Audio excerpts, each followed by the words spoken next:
Сәлем достар, бүгін сіздермен жүзім жапырағынан долма жасаймыз. Менімен бірге болыңыздар. Долма жасау үшін бізге жүзімнің жаңадан шыққан нәзік жапырақтары керек болады.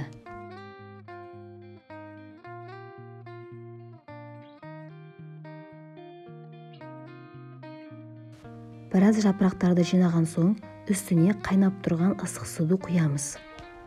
Жапырақтың түсі қоңыр түске өзгереді.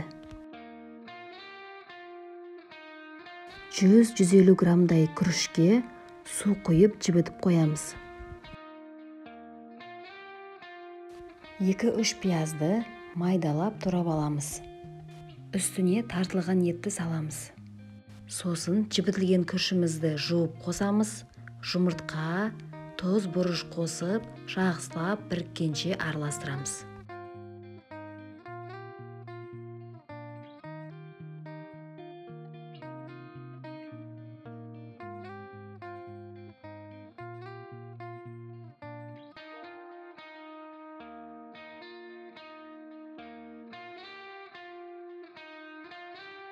Енді қазанды газге қойып, үстіне 100 мл-дей пісте май құйып, қыздырамыз. Бір пиязды майдалап турап салып, қызарғанша қуырамыз. Үстіне біраз қасық томат салып, қызартып қуырамыз.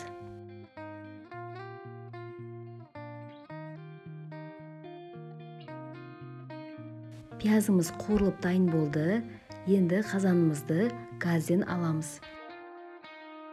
Енді әрбір жүзім жапырағына салмасын салып, видеода көрсетілгендей етіп ораймыз. Сосын қуырылған пияздың үстіне, яғни қазанға қоямыз.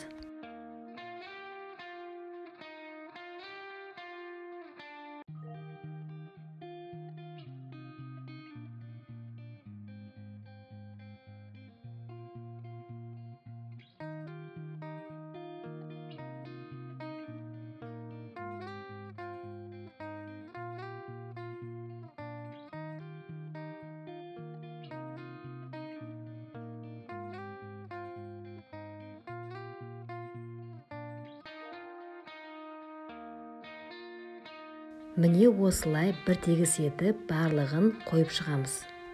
Енді қазанымызды газге қойып, бетін тарелкемен жауып, үстіне керегінше тұзы салып, бетіне жеткенше су құямыз.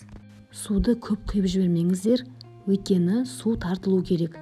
Бетін жауып, қайнатып, астын жай қойып, 30-40 минутта пісіріп аламыз. Жүзім жапырағының қышқыл дәмімен ішіндегі етті салмасының дәмі үйлесіп, ерекше болып шықты. Міндетті түрде жасап көріңіздер, сіздерге ұнайтынына сенімдімін.